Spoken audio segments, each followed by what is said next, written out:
मेरा नाम फरहा है। आज फिर मैं चुपके से अपने मालिक और मालकिन को देख रही थी। मालकिन के पति मालकिन के लिए गजरे लेकर आए थे और वो बहुत प्यार से मालकिन को पहना रहे थे। बहुत सारे तोहफे और मालकिन के पसंद का खाना भी लेकर आए थे। मैं हसरत से छुपकर उन दोनों को देख रही थी। मैं सोच रही थी, मालिक जैसे किसी इंसान से शादी हो जाए, लेकिन ख्वाहिश कहाँ पूरी होती है। उसी वक्त मुझे मालकिन ने देख लिया। मैं एकदम डरकर पीछे हो गई कि कहीं मालकिन मुझे डांटे नहीं, इस तरह छुपकर उन्हें देखने पर। और फिर मैं वहाँ से भागकर अपने कमरे में आ गई और सोने की कोशिश करने लगी, लेकिन नींद तो मुझसे बहुत दूर थी।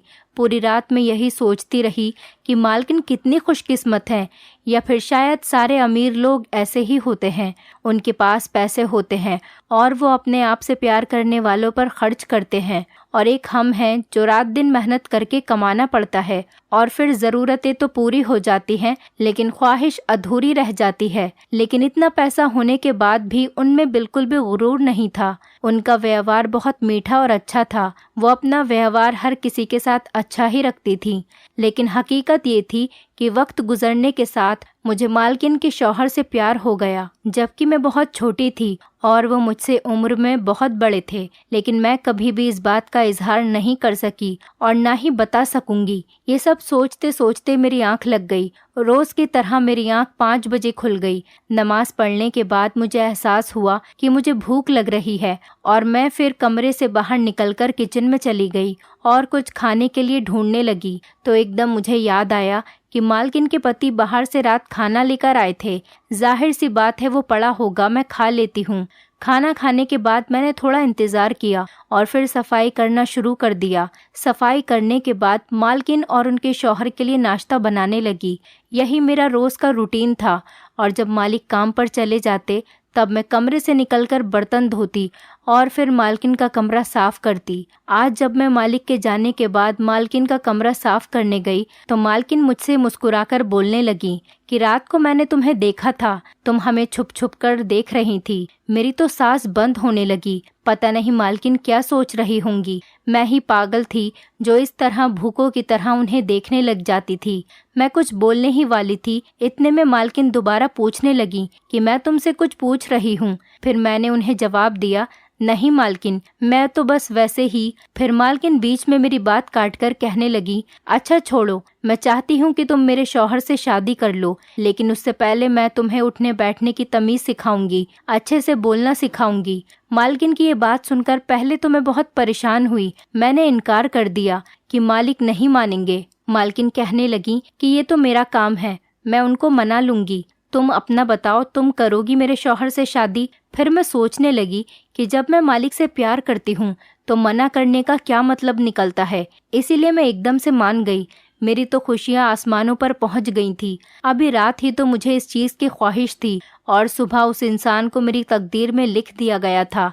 मैं बहुत खुश थी कि मेरी किस्मत बदलने वाली है, जिंदगी बदलने वाली थी। मेरा स्टेटस, मेरा सब कुछ बदलने वाला था। लोग मेरी भी वैसी ही इज्जत करते, लेकिन इस सब के लिए पहले मुझे खुद पर मेहनत करनी थी। इसीलिए मैं रोज़ मालकिन के पास जाती और वो मुझे अच्छे और तमीज़ से बात करना सिखाती। फिर वो मुझे डेली अच्छे और नए कपड़े लाकर देती, उनको पहनने और ओढ़ने का तरीका सिखाती, फैशन सिखाने लगी। और तो और काम वाली भी उन्होंने नई रख ली। मुझे तो समझ में ही नहीं आ रहा था कि मालकिन आखिर ये सब क्यों कर रही हैं।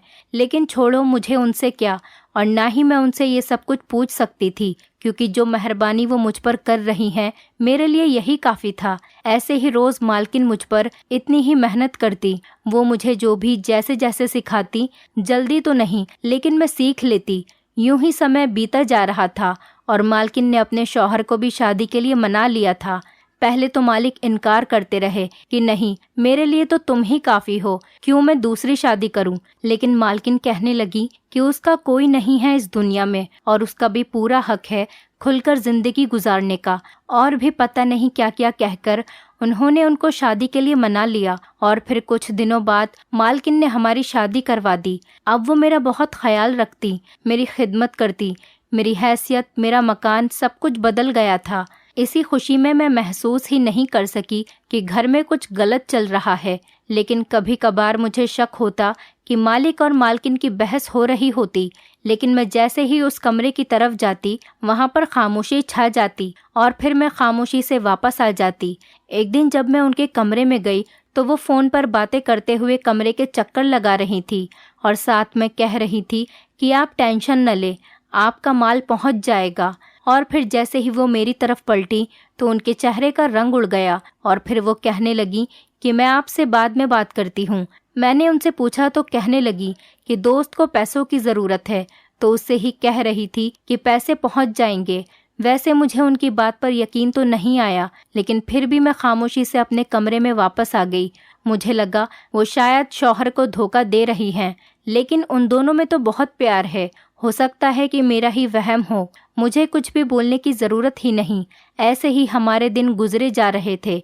एक दिन मालकिन ने अपनी पार्लर वाली को बुला लिया और कहने लगी कि तुम्हें तैयार करवाऊंगी तो तुम्हारे और ज़्यादा लुक्स निकल कर आएंगे और तुम फ्रेश भी लगोगी। मैं तो खुश हो गई, क्योंकि आज तक मैंने अपनी ज़िंदगी में पार्लर कभी नहीं देखा था और कभी मैं ऐसे तैयार भी नहीं होती थी। और मैं फिर पार्लर वाली के सामने जाकर बैठ गई। मुझे देखते ही वो एकदम खड़ी हो गई और मालकिन से कहने लगी कि ये तो पहले ही बहुत खूबसूरत है और मैं इसको क्या सजाऊंगी भला, लेकिन मैं आपसे ये ज़रूर कहूँगी कि ये बहुत मासूम सी है, आप इस पर ये जुल्म ना करें। उसकी बात सुनकर मैं डर गई कि कैसा जुल्म भला, और मालकिन के पास जाकर पूछने लगी कि ये क्या कह रही है, कौन सा जुल्म करवाने लगी हैं आप मुझ पर। तो मालकिन मुझसे कहने लगी कि इसको तो फालतू बोलने की आदत है, तुम टेंशन न लो, एकदम सुंदर लगोगी तैयार होकर, इसीलिए कह रही है कि तुम्हें तैयार करवाकर तुम्हारे शौहर पर जुल्म न करे और तुम अपनी जुबान बंद करके काम करो। मालकिन की बात सुनकर मुझे कुछ तसल्ली नहीं हुई, लेकिन मैं चुप हो गई और फिर एंड में वो पार्लर वाली को सही करके कमरे से चली गई। मालकिन के बाहर जाते ही मैं एकदम उस पार्लर वाली के पास गई और उससे पूछने लगी कि तुम बताओ कि तुम क्या कहना चाह रही हो। और फिर उसने ऐसी बात बताई कि मैं तो हैरत में रह गई और मैं डर की वजह से भागने लगी। लेकिन मालकिन ने, मेरा ताल्लुक गरीब घराने से था, शुरू से ही हमने गरीबी में अपनी ज़िंदगी गुजारी थी। अम्मी और अब्बू रंग में थोड़े सांवले थे, जबकि मेरा रंग बहुत खिला खिला था। देखने वाला कभी सोच ही नहीं सकता कि मैं ऐसे घराने से हूँ, और मेरी सूरत शक्ल भी अम्मी अब्बू से बहुत अलग थी। मोहल्ले वाले तो कहते थे कि तुम उनकी बेटी लगती ही नहीं हो, ऐसा लगता है कि कहीं से चुरा कर लाए हैं, और मैं अपनी तारीफ सुनकर हंस पड़ती थी। मेरे अम्मी और अब्बू दोनों बीमार थे, लेकिन फिर भी मेरे अब्बू ने मुझे 12th करवाया था। मेरे अब्बू फलों का ठेला लगाते थे और मेरी अम्मी लोगों के घरों में काम किया करती थी। जब मैं दोनों को इस तरह मेहनत करते हुए देखती थी, तब मुझे एहसास होता था कि मेरे अम्मी पापा मेरे लिए कितनी मेहनत करते हैं। मुझे भी उनकी मेहनत का सिला देना था, इसीलिए मैं बहुत दिल लगाकर पढ़ती थी। लोग तो मुझे बहुत बातें भी सुनाते थे कि इस गर्मी में तुम्हारे बाप तुम्हारे लिए कमाकर ला रहे हैं, अगर उसे कुछ हो गया तो तुम दोनों माँ बेटी बैठी ही रह जाओगी। उनकी ये बात सुनकर मुझे बहुत डर लगता, और जैसे ही मेरे 12th के एग्ज़ाम होने लगे, उससे 2 महीने पहले मेरे पापा का इंतकाल हो गया। लोगों का कहा सच हो गया था। मुझे इस सब में कहीं ना कहीं अपनी ही गलती नजर आ रही थी कि काश मेरे पापा मेरी पढ़ाई का बोझ न लेते तो आज ये सब ना हुआ होता। अब्बू के इंतकाल ने मुझे और मेरी माँ को तोड़ कर रख दिया था, लेकिन फिर भी मैं 12th का एग्ज़ाम देने जाती कि अब्बू का ख्वाब पूरा कर सकूं। अम्मी की तबीयत खराब रहने लगी थी, इसलिए अम्मी की नौकरी भी छूट गई थी। घर में फाके होने लगे थे, इसीलिए 12th के बाद आगे की पढ़ाई का फैसला छोड़कर मैंने भी अम्मी का काम अपनाया और लोगों के घरों में काम करना शुरू कर दिया। सारा दिन मैं लोगों के घर में काम करती रहती। जब अम्मी की तबीयत ठीक हुई तो उसके बाद भी मैंने अम्मी को काम करने नहीं दिया, बल्कि खुद यही काम करती रही। ऐसे ही हमारी जिंदगी गुजर रही थी। इज्जत से 2 वक्त की रोटी खाई जाती, यही काफी था हमारे लिए। एक दिन यूं ही मैं और मेरी सहेली बैठे हुए थे तो वो कहने लगी कि मैं एक औरत को जानती हूँ जो बहुत ज्यादा अमीर है और उसका घर भी बहुत बड़ा है। उसे काम करवाने के लिए एक नौकरानी की जरूरत है, तू जाकर ट्राई कर, मुझे लगता है कि तुझे ये काम मिल जाएगा और अच्छी सैलरी भी होगी। उसकी बात सुनकर मैं बहुत खुश हो गई और औरत का एड्रेस लेकर उसके घर आ गई। मैंने अम्मी को बताया था तो वो कहने लगी कि कर ले जहाँ पर तुझे आसानी लगे। मैं दूसरे दिन उस औरत के पास गई और उसे अपनी सारी कहानी बताई और मैं उनसे रिक्वेस्ट करने लगी कि मुझे काम पर रख लो, और उनको मुझ पर रहम आ गया और उन्होंने मुझे काम पर रख लिया।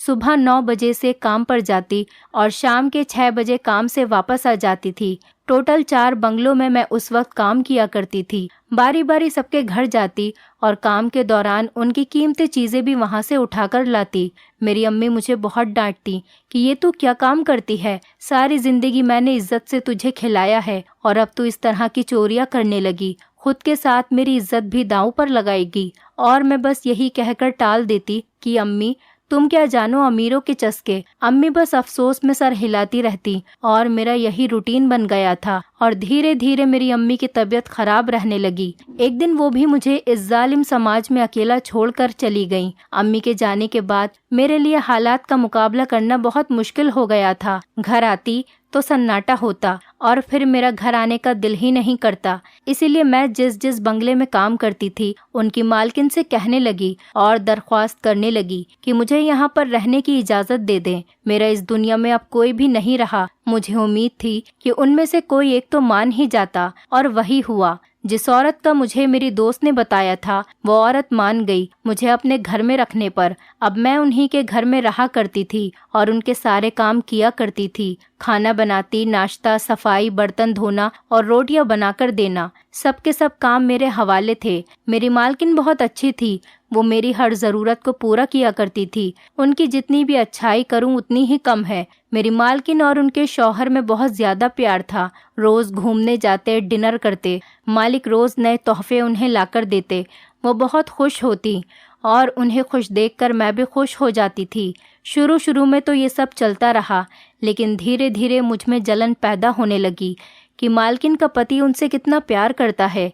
रोज़ नई नई महंगी महंगी चीज़ें लाकर देता है और उनको देखकर मेरा दिल भी चाहता कि मेरे पास भी ये सब चीज़ें हों। और मैं सफाई के दौरान वहाँ से भी कीमती चीज़ें चुरा लेती और अपने कमरे में जाकर एक बैग में रख देती थी ताकि मुझे कभी यहाँ से जाना पड़ जाए तो मेरे पास थोड़ा बहुत तो माल हो।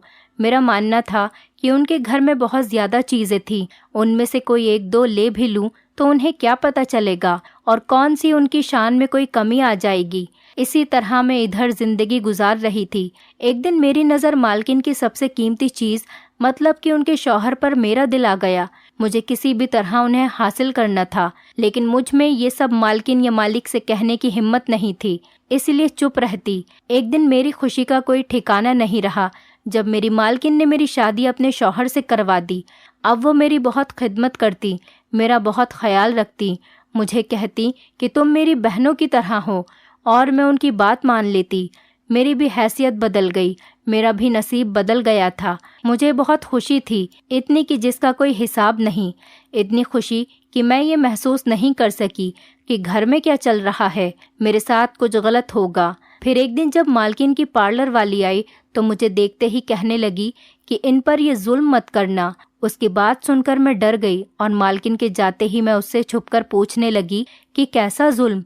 लेकिन जो उसने मुझे बताया वो सुनकर मेरे होश उड़ गए। उसने बताया कि ये लोग तुम्हें तैयार करवाकर यहाँ से आगे बेच देंगे कोठे पर, ये इनका काम है। उसकी बात सुनते ही मेरी टांगें कांपने लगीं और मैं वहाँ से भागने ही लगी थी कि मालकिन ने मुझे पकड़ लिया। मुझ पर जुल्म करने लगी और कहने लगी कि इतनी मेहनत से यहाँ तक लेकर आई हूँ तुझे, तेरा स्टेटस, तेरा सब कुछ बदला ताकि तू आगे जाकर मेरा काम कर सके, लेकिन तू तो यहाँ से ही फरार होने लगी। ऐसे तो नहीं जाने दूंगी तुझे। और तू पार्लर वाली, मालकिन बेरुखी से कहने लगी कि तुझ में इतनी हिम्मत, तू यहाँ मेरे खिलाफ काम करेगी, तुझे बहुत हमदर्दी जाग रही है। और फिर अपने शौहर को बुलाकर कहती कि तेरी चिड़िया के पर लग गए हैं कि इसके परों को अब कट ही जाना चाहिए, हमारे लिए यही बेहतर है। और वो हंसने लगा। मैं बहुत बेयकीनी से उन्हें देख रही थी और वो मुझे देखने लगे कि तुझे क्या लगा, हम दोनों मियाँ बीवी हैं? अरे पागल, हम तो तुझ जैसी हसीनाओं को यहाँ लाकर ऐसे ही फंसाते हैं और फिर उन्हें कोठे पर बेच देते हैं ताकि तुम लोगों की जिंदगी बन जाए और हमारा भी काम हो जाए। उनकी बातें सुनकर लगातार आंखों से आंसू बह रहे थे। मैं खुद ही यकीन नहीं कर पा रही थी कि किस तरह चालाकी से इन दोनों ने मुझ पर घेरा डाला और मुझे फंसाया था अपने जाल में। मैं इतनी हैरान थी और मुझे कुछ समझ में नहीं आ रहा था कि ये सब क्या हो रहा है। मैं अपनी ज़बान से एक अल्फाज भी नहीं निकाल पाई। मैंने बस इतना ही कहा कि और वो निकाह। ये सुनकर वो दोनों हंसने लगे और कहने लगे कि वो भी झूठा ही था। यहाँ पर हर महीने नई लड़की आती है, तो क्या उन सब से निकाह करने बैठ जाऊं? हम दोनों तो पार्टनरशिप से यहाँ पर काम कर रहे हैं और लोगों को फंसाते हैं। और फिर वो दोनों एक दूसरे को देखकर हंसने लगे। मुझे बहुत ज्यादा नफरत हो रही थी खुद से, अपनी बेवकूफ़ी पर। अमीर होने के लालच में मैं कहाँ पर आकर फंस गई थी और मैं रोती रही। और फिर वो पार्लर वाली भी मेरी वजह से उनका निशाना बन गई। फिर मालकिन हम दोनों को घसीट कर गाड़ी में ले गई और मैं उनसे कह रही थी कि मुझे छोड़ दो, लेकिन वो दोनों बहरे बने हुए थे। और वो पार्लर वाली तो ऐसा लग रहा था किसी बड़े सदमे में जा पहुंची हो। और फिर वो गाड़ी अपनी मंजिल पर जा पहुंची। एक खूबसूरत सा बंगला था जहां पर बहुत सारी रंग बिरंगी लाइटें थी। बाहर से देखने में जितना प्यारा था, अंदर उतने ही भयानक काम होते थे वहां पर। मेरी टांगे डर की वजह से कांप रही थी। तभी कुछ लोग आए और हमें अंदर ले गए। और फिर हमें अंदर ले जाते ही बोला गया कि आज रात महफिल सजाई जाए। आज तुम लोगों में 2 लोग और बढ़ गए हैं। वो हंसने लगी और हमें कमरे में ले गईं। मैं नहीं जा रही थी। मुझे नहीं पता था कि बाहर क्या हो रहा है।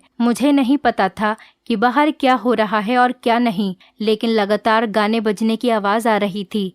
पार्लर वाली मेरे साथ ही बैठी थी।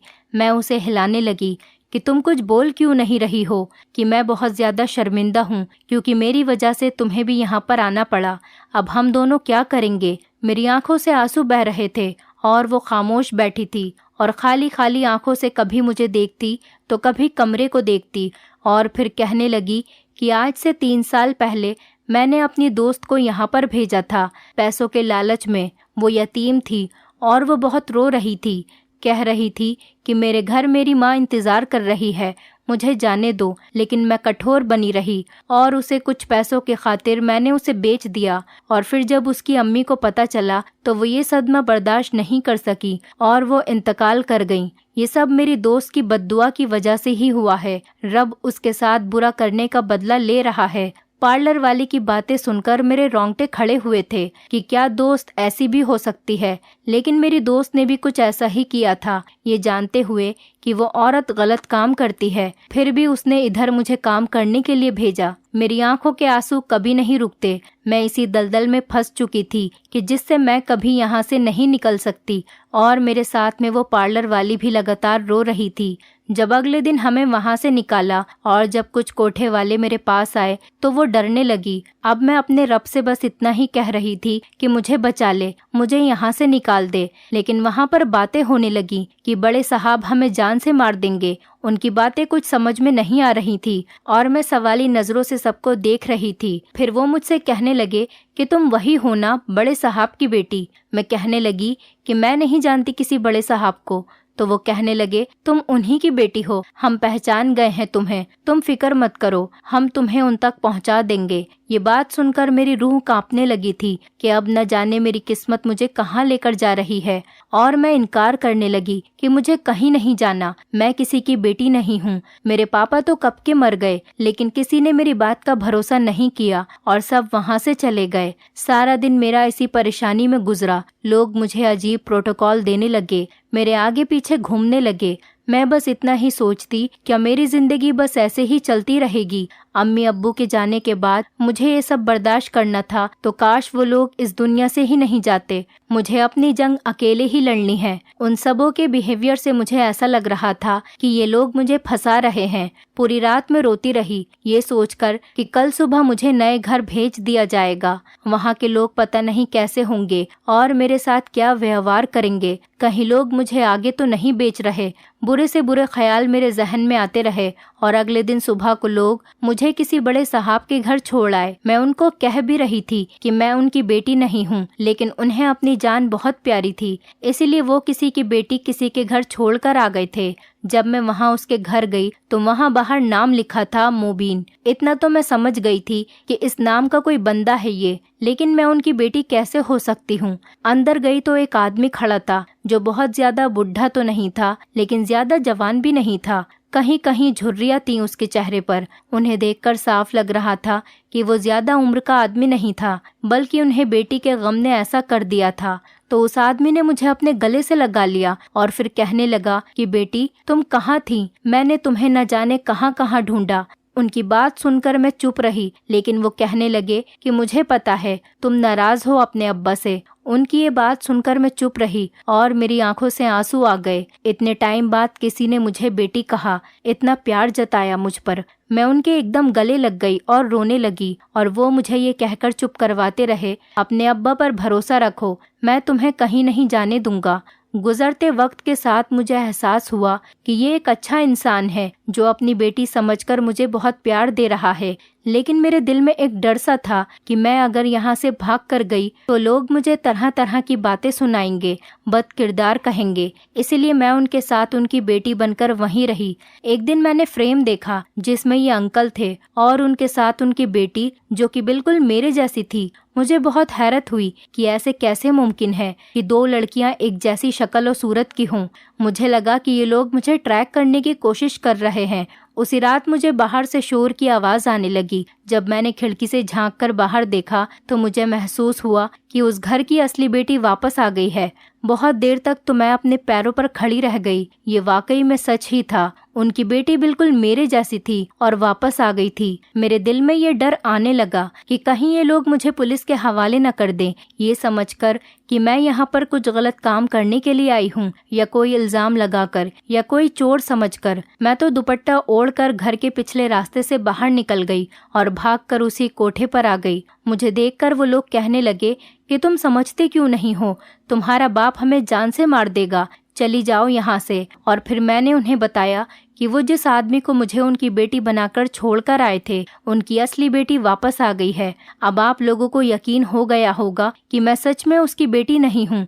मेरी बात सुनकर सब चुप हो गए और मैं वापस अपने कमरे में आ गई। लेकिन मेरा दिल भी बहुत उदास था। दोबारा बाप जैसी नेमत के छिन जाने पर मैं अंदर अकेली बैठी रोती रही। बाकी लोग दरवाजा खटखटा रहे थे, लेकिन मैं बहरी बनी बैठी रही उस आदमी का अपनी बेटी के लिए प्यार देखकर। लेकिन कुछ घंटों बाद मैंने अपने जज्बात पर काबू पाया और फिर मैं बाहर आई। लड़कियां मुझे देखकर बस यही कहती जा रही थी कि तुम्हारी तो लॉटरी लग गई है, कितने दिन तुम ऐश के गुजार कर आई हो। लेकिन मैं खामोश रहती। 3 दिन बाद उस कोठे पर रेड पड़ गई थी और साथ में वो साहब भी आए थे, और फिर पुलिस सबको बारी बारी ले जाने लगी। सब लोग एक दूसरे के कान में फुसफुसा रहे थे कि कहीं इस लड़की ने तो ये सब नहीं करवाया, और सब लोग मुझे शक की निगाहों से देखे जा रहे थे। लेकिन यह हैरान करने वाली बात थी मेरे लिए, वहाँ पर कोई भी नहीं था। पूरा कोठा खाली हो गया था, बस मैं ही बची थी। पुलिस भी जा चुकी थी। फिर वो आदमी मेरे पास आया और मुझे गले से लगाकर फिर उसने वही अल्फाज दोहराए कि बेटी तुम कहाँ चली गई थी, तुम्हें कितना ढूंढा हमने, तुम कहीं मिली ही नहीं। और इस बार मैं खाली निगाहों से उन्हें देख रही थी। और फिर वो मुझे अपने साथ अपने घर ले गए। मैं जब वहाँ गई तो वो लड़की जो उनकी बेटी थी वो पहले से ही वहाँ पर थी और उसके हाथ में कुछ था। मैं कभी उस लड़की को देखती तो कभी उस लड़की के बाप को। वो मुझे अपनी बेटी के पास ले जा रहे थे और वहां जाकर उन्होंने मुझे अपनी बेटी के पास बैठा दिया। जब मैं उनकी बेटी के पास बैठी तो उनकी बेटी ने फ्रेम मुझे पकड़ा दिया जिसमें अंकल और उनकी बीवी थीं और दोनों के हाथों में एक एक बच्चा था।